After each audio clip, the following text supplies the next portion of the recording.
Hello, come on in.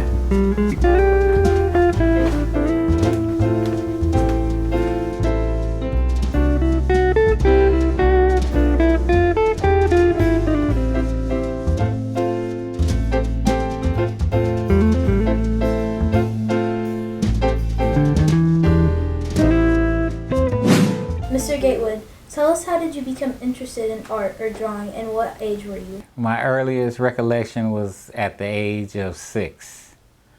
That was my intro into art. I used to sit at the table with my uncle and he would draw dinosaurs. And so I would emulate what he was drawing. He would draw the dinosaur, leave it there, and then I'd try to draw it, whether it be a Stegosaurus or a Tyrannosaurus Rex. Mm-hmm. And so I would stay in and try to make it even better than what he did. My parents was the biggest influence in my life. My mom and dad never told me I couldn't be an artist. At a very early age, I remember one time my mom had broken her foot, and so she went to the foot doctor. And what happened was the foot doctor was talking to my mom and said, "Hey, dang, my window painter that paints on my windows at Christmas, he didn't show up, and I don't think he's coming." And then my mom told him, "Well, my son can do it." Now, she didn't tell him I was only 9 years old at the time. But he said, he can draw on your window. He can, do a Santa Claus and stuff. So my mom comes home and tells me, make a long story short, that you got a window to paint. And me didn't know how to paint on the window and what kind of paints to use, but I figured it out real quick and got my tempera paint and grease pencil. And I remember we started at 9 o'clock in the morning, and my hands, because it was in December, my hands were so damn cold, I'll never forget. And my mom told me, "Boy, I want to quit." But my mom said, "Boy, you ain't gonna quit. You gonna finish this tonight." I said, "Well, what about my other brothers and sisters?" Because I got 6 other brothers and sisters. And she said, "No, they're being taken care of. You're gonna finish this window." So I was shaking and handshaking, and I finished the window. And she said, "You start something, you gotta finish it." My teachers, I've had, I would say, art teachers, I would say 2, which was my 10th grade art teacher, and his name in high school, Peter Tork at Dorsey. I was on the yearbook staff. He encouraged me, got me into art contests and everything. And then my instructor at Los Angeles Trade Tech, Mario Ruda, which I was at the time taking pictorial advertising class. And for you don't know what pictorial advertising is painting, is the billboards. We would actually go out and paint a whole billboard. See, today the billboards are computer generated on vinyl and stretched. But back then, each handboard painted billboard, those billboards was hand painted, and you had to knock those out. And so I took that class along with sign graphics, which I learned how to do signs. So hand lettered on buildings and things, and I know how to pinstripe. I know how to blow neon glass. I have some artwork that I've done with neon glass on them. Saxophonist. I did one for Gerald Albright, jazz musician, and I had him blowing his sax, and the sax I did in 24 karat gold leaf, and I had the neon coming out of the sax, and when you turned it on, it was a neon box encased in a plexi box, and when you turned it on, you had these different color neons coming out.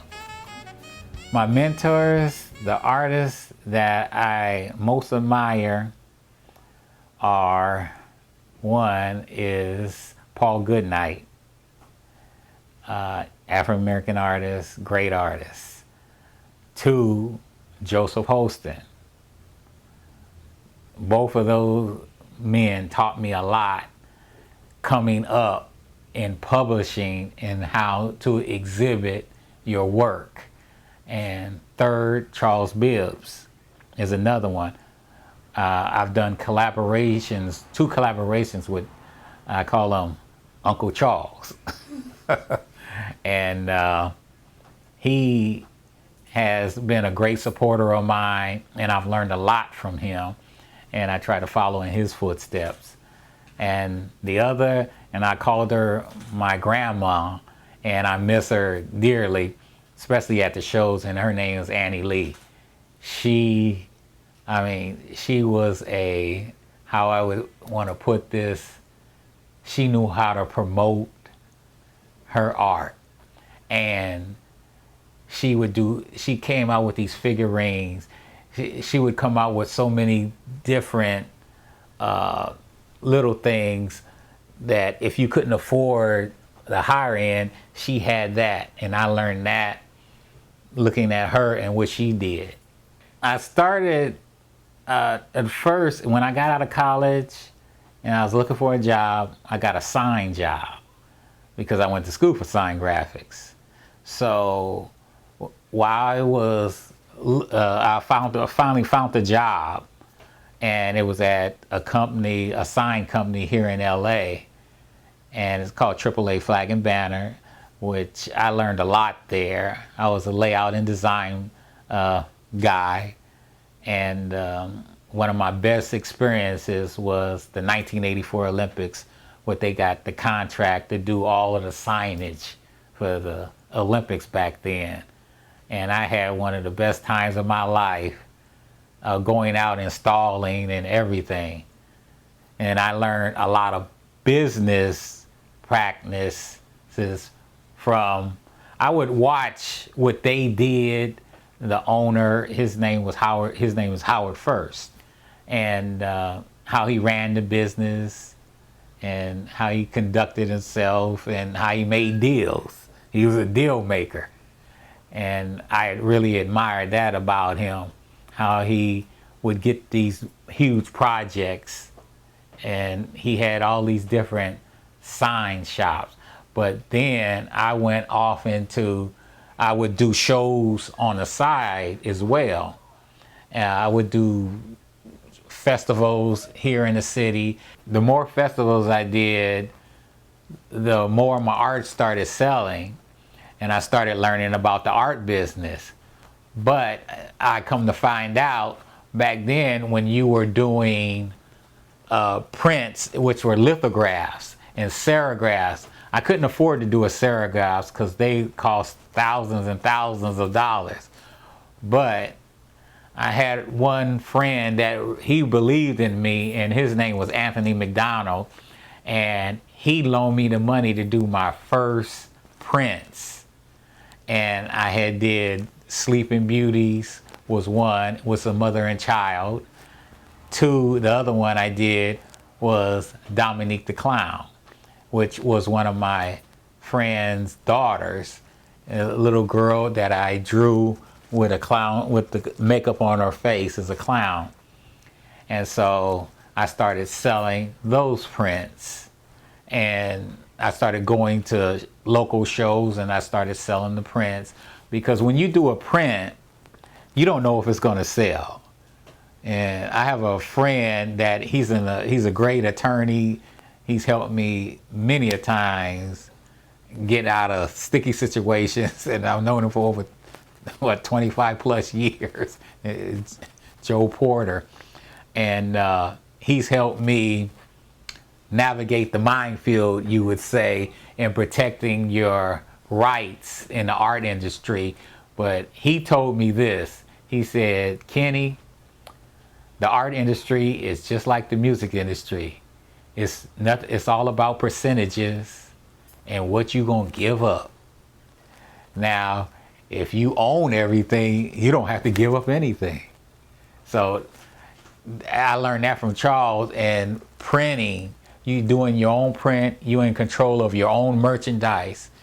You're sending out your merchandise to distributors, which are, sending it out to galleries and different things. Why did I choose watercolor over any other medium? Let's see. Honestly, I kind of started out in watercolor, but then I would do watercolor and pen and ink. Me and my big brother, we used to sit down and try to make our own comic books. And it was like a competition who could come up with the best comic book. But I learned so much from my big brother. I love him dearly. He lives in Minnesota now, and we talk at least 3-4 times a week. But he was an inspiration.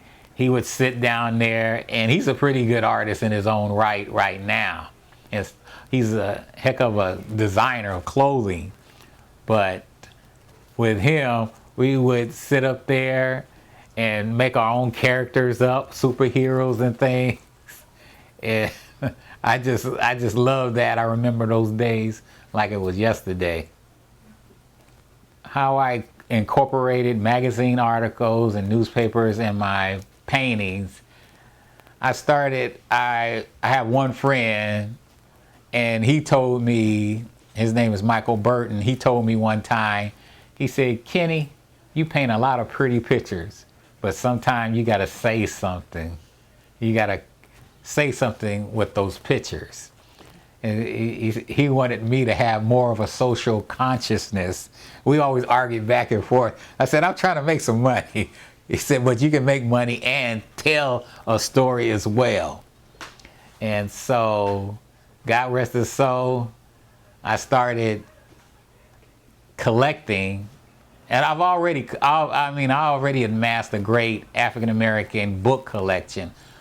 But I would collect books, magazines, and I would get 2, 3, 4 of at a time.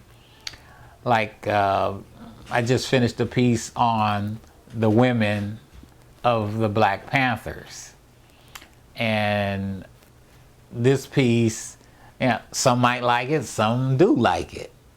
But everybody's not gonna like your art. Some it might be threatening to, but some might like it. Me, I don't care. This is what I am. This is what I do.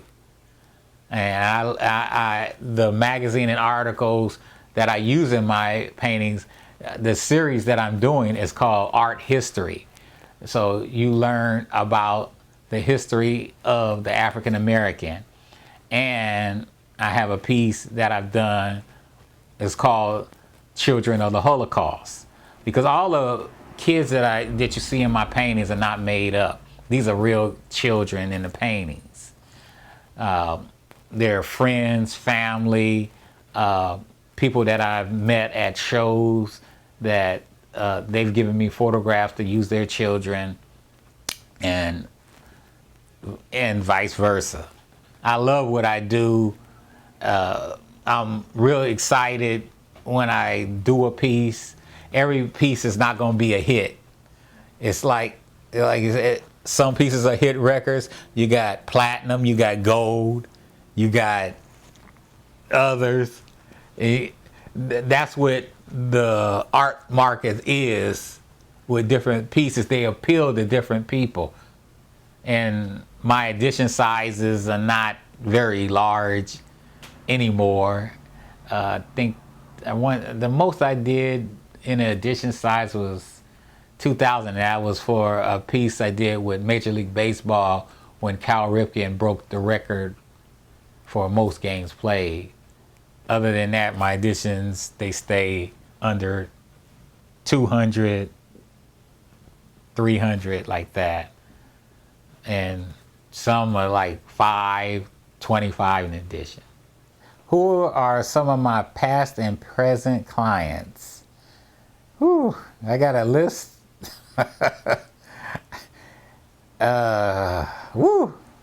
I guess past and present clients, one of my most interesting clients that I had the pleasure of meeting was Michael Jackson at the Beverly Hills Art Show in 2009. And that was a great experience. He bought 5 originals from me, and it ended up being a fantastic show. And he came into the booth and he just picked out what he wanted. Then he asked about my watercolor technique, and he just went from each one of the paintings specifically which one, and he knew which one he wanted.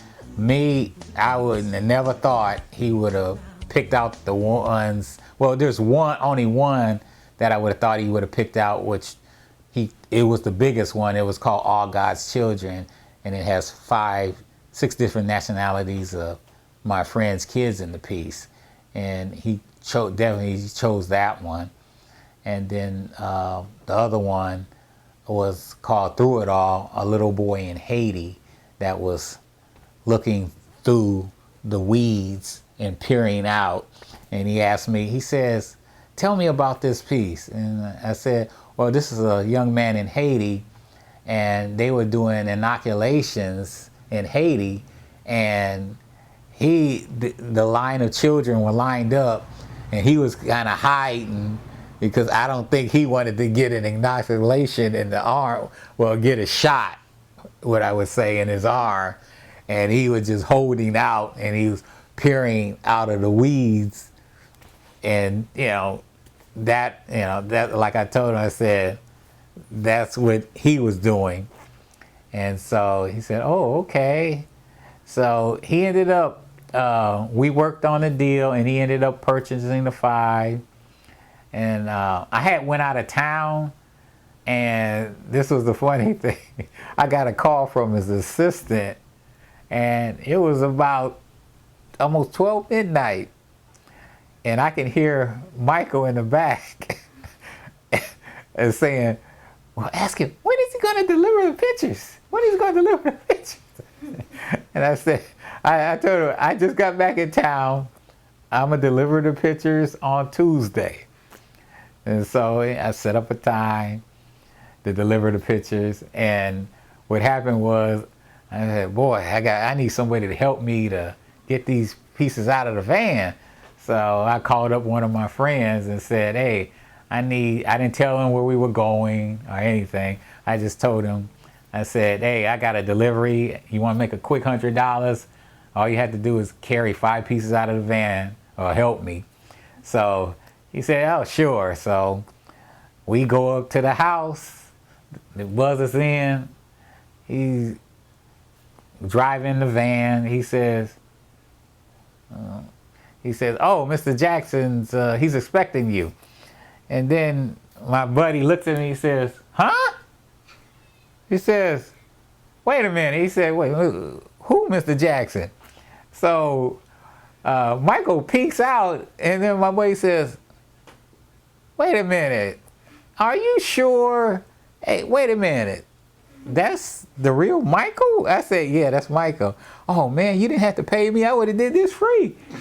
So I was telling him, I said, oh, don't worry about it. You still gonna get paid. He said, man. he was so surprised when Michael asked me, did I want an autograph? I said, no, I already have one of your autographs. And then he said, he didn't say anything, but after we got out of there and left, he said, man, I wanted that autograph. I said, well, I got one already. He already autographed, paper for me, and that was years ago. So to this day, we laugh about that story. But Michael, he's bought pieces from me, and Queen Latifah, Tyler Perry, NBA point guard Chris Paul, Chris Webber. My list is so long. I mean, I can't even begin to think, and the limited editions, the sports images that I've done with the different athletes, Dan Marino, Cal Ripken Jr., the Baltimore Orioles is one. The done pieces with the Florida Gators, Arizona State, Sun Devils, but UCLA, USC, Keyshawn Johnson. I have a list of collectors. I honestly, I can't remember and the people that I've met along the way, like the great, when I met Muhammad Ali, he signed like 5 of my originals, and he was such a great person. And one of his assistants said, well, because when I came up to the signing booth, he said, well, if he doesn't like it, he's not going to sign it.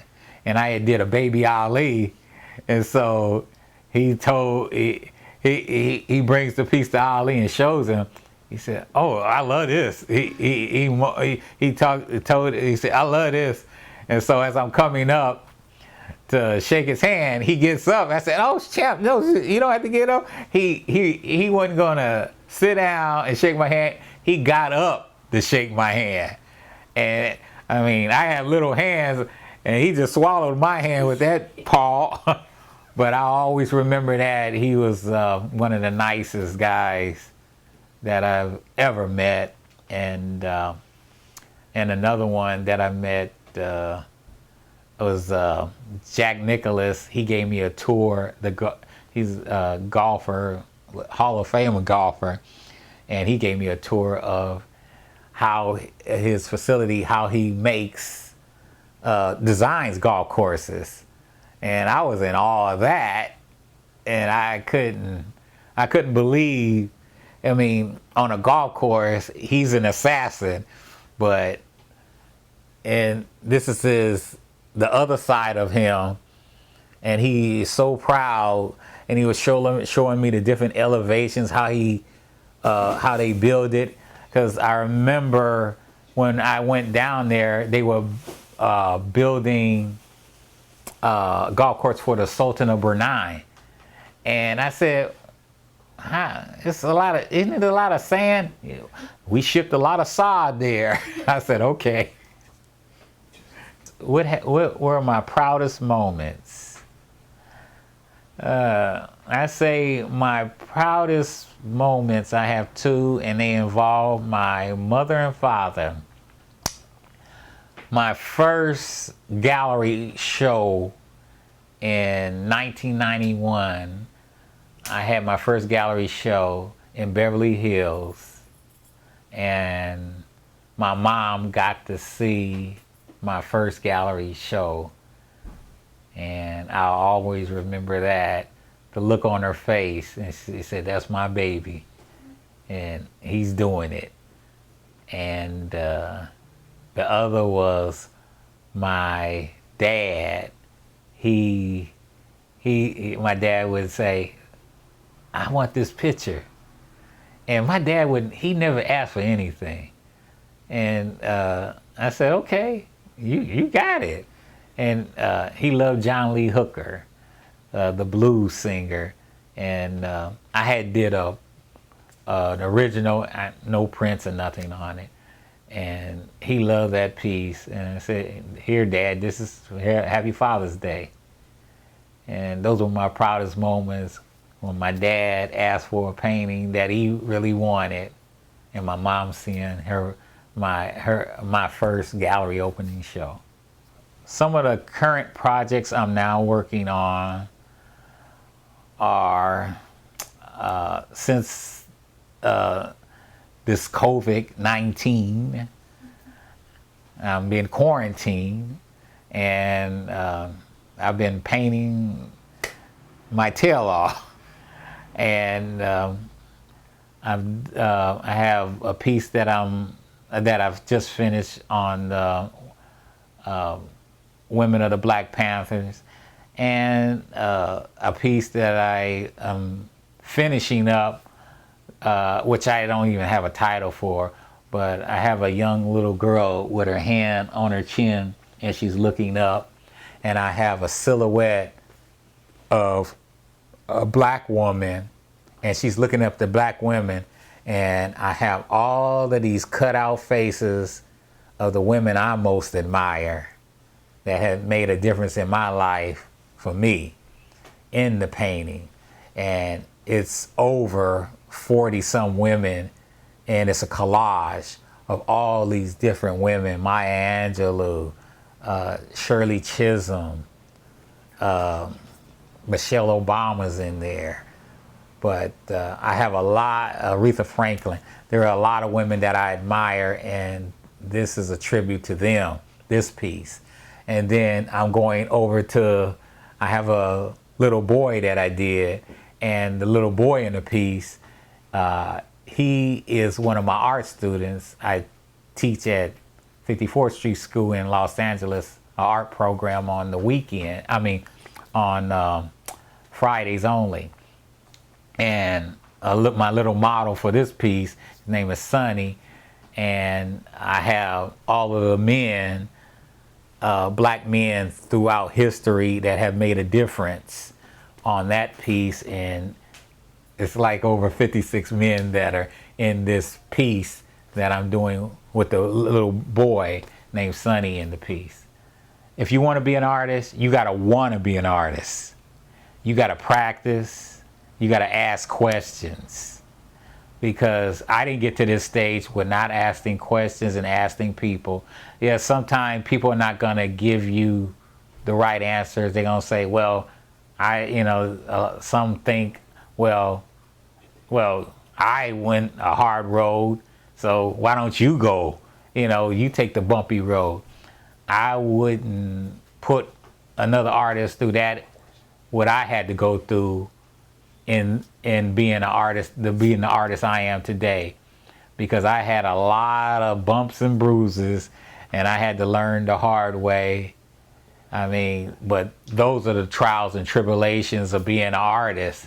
And I tell artists that I mentor several artists, and I have several artists. One, his name is Shelton Gillis. He started back with me in the 90s. And he's a phenomenal artist, and he always calls me and asks me questions about work, and I say, okay, he asks me, what do you think about this? And I give my opinion, and he goes from there. And I have another one, and gentleman, and his name is Damar, young artist, and I'm mentoring him, and we always kick around different philosophies. I call him my militant artist, but I love him to death. Very nice young man. And but he answers the questions. If you don't answer questions, if you don't know it, I don't know everything, but I will surround myself with people that know different things. See, I don't know how to set up a movie script. I have a friend named Keith O'Derrick. He's setting this up for me. Okay, that's his talent. I can't do what he does. That's his realm. I'm just not that. Some artists want to be this, that. No, I'm an artist. This is what I can do. And it's like trying to do your own surgery. You gonna pull your own teeth? That hurts. You be doctor, I yank them. But my big, like I said, listen and take constructive criticism. Because my family, I have my little sister Karen. She would critique the hell out of me. And my nephews, I have two nephews. Both of them name is Troy. I raised them. Those are my boys. And we call them Boo and Pooh, but my nephew, he would come in and say, "Unc, I think you missed the boat on that one." And I said, "Okay, I'll try harder on the next one." So you can never be too sensitive. You have to have a thick skin, and you just, but everybody's not like that. But that's what my mom used to tell me. Kenny, everybody ain't like you. Okay. Well, I have a couple favorite caricature artists. My most favorite gentleman, he just passed away. His name was Mort Drucker. He would draw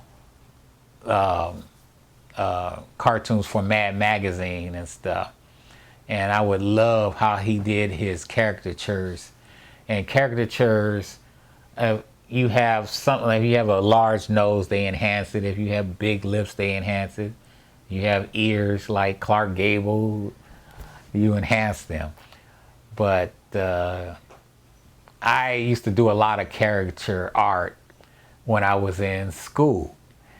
And I would never get messed with by the bullies, because I would draw a caricature of you.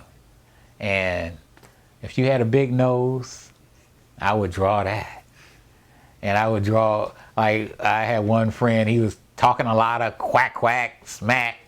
So I drew him sniffing up a whole load of dirty socks.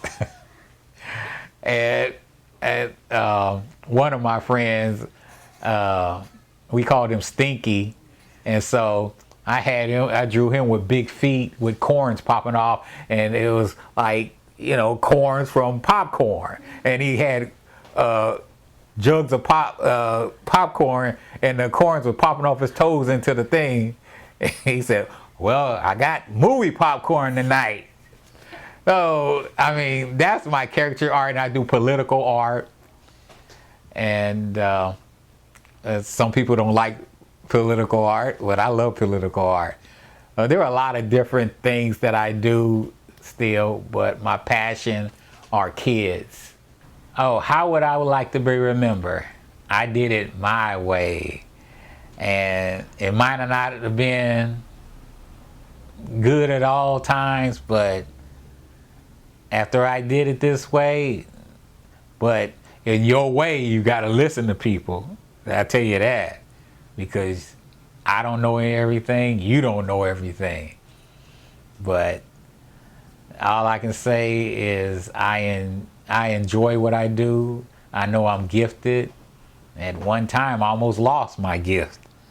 On a motorcycle, I had lost use of this arm for over a year, and people would say, "Oh, is he gonna be able to draw again?" and stuff. I had no feeling in these fingers, but eventually it came back with a lot of hard work. You never know, what the man above has in store for you.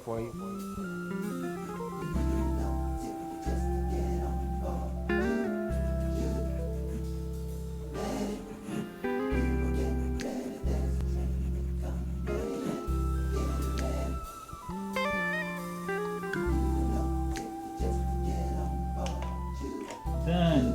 Another quarantine piece. Moi, je trouve que l'art de Monsieur Gatewood, c'est inspirant, ça a du cœur, de la couleur et de la passion. C'est réel, vraiment exceptionnel, moi j'adore. Magnifique.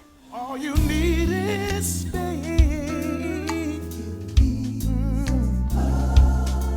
No, you don't need no ticket.